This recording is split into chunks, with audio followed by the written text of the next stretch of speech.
guys, it's Natalie from Feasting on Fruit. So today I am making cinnamon rolls, which is something I've been wanting to do for a while, but I could never get the dough quite right. But inspired by the really soft, flexible texture of the sweet potato flatbread from a few videos ago, I thought sweet potato could be a really great idea in the dough of a cinnamon roll too. So that is what we're doing. So I'm starting with a sweet potato here. I have about 2 cups of chopped sweet potato. It's about 1 medium sweet potato, or this was actually 2 small, really small ones. So about 2 cups.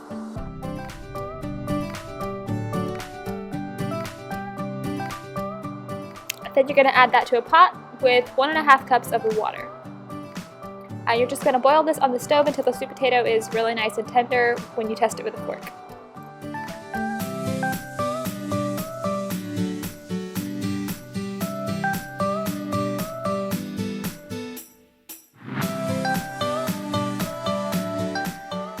Next, you're going to puree your sweet potato and your sweet potato water that it cooked in.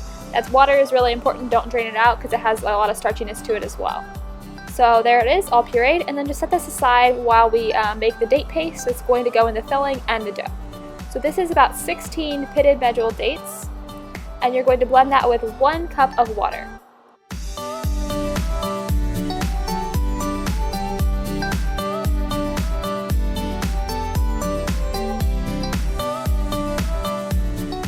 So now take a cup of this date paste, and that's going to be for the filling.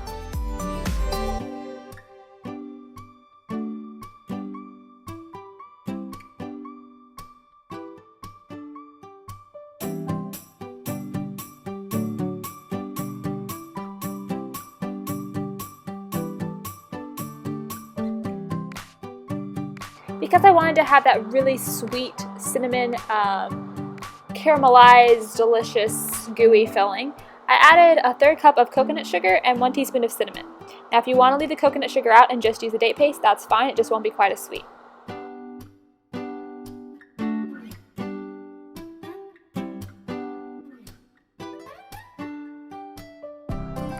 Now for the bread dough, I'm starting with 2 cups of gluten-free flour.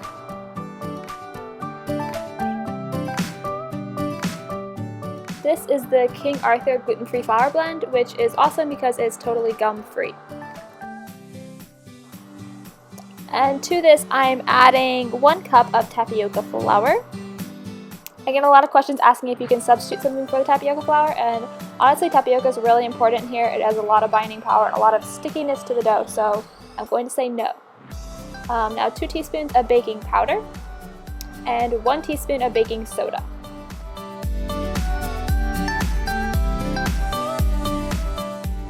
One teaspoon of cinnamon, since they are cinnamon rolls. And now here is the sweet potato puree we made earlier. So this is 1 cup of sweet potato puree. And you're also going to add the rest of the date paste. It should be about 3/4 cup. Now to get the baking soda working and make these a little fluffy, we're adding 2 teaspoons of apple cider vinegar.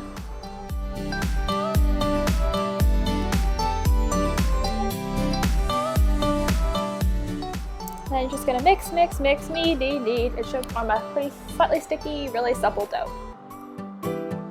Now we're going to roll this out, or kind of press it out. Like I said, it's pretty soft, so it's pretty easy to press out. I did use a rolling pin a little bit at the end, and you want to try to keep it in a long rectangle shape. I did put it on wax paper just so it doesn't stick. I definitely always suggest this when I'm rolling out doughs. And then to make the rolling process easier, I floured the surface that was facing upward, covered it with another piece of wax paper, and flipped it over, so now that the surface facing down has flour on it, so that when you roll it, it won't be sticking. So then you're going to spread your filling on about the 2/3 of it closest to you. If you go all the way to the end, it's just going to smush out once you roll it, so don't go all the way to the very furthest away part. And then you're just going to start rolling. The wax paper helps a lot with the rolling as well. You can roll it really evenly by just kind of pushing it along with the wax paper.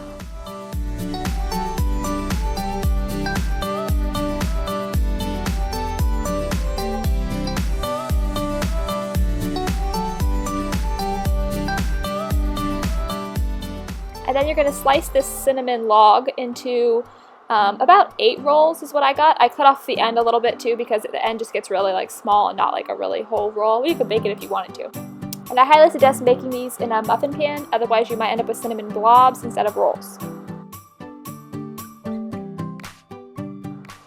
And then you're going to bake them for 15 to 18 minutes at 350 Fahrenheit. The edges on the top should be a little bit brown when they're done, not very much. The top edges get a little crusty and the bottom part is still really soft, kind of like a muffin with a crusty top and a really soft base. And the inside that's been cooking next to that gooey cinnamon caramel, oh my gosh, it's so good. So optional if you want to put a little bit of frosting on them, you could just make like a simple like date caramel on top, that's really good.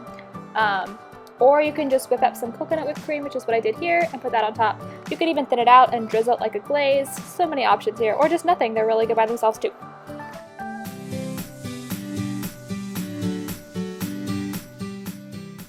Those gooey soft cinnamon inside layers, oh my gosh, that's my favorite part. So that's it, that is my gluten-free, vegan, oil-free cinnamon rolls. The full recipe is at feastingonfood.com, written out so you don't have to watch this again to bake it. If you are a huge cinnamon fan like me, then give this video a thumbs up. And if you try this recipe, then let me know, or tag me on Instagram if you make it and post it there. And if you haven't already, then hit the subscribe button so you are sure to know when I post a new recipe.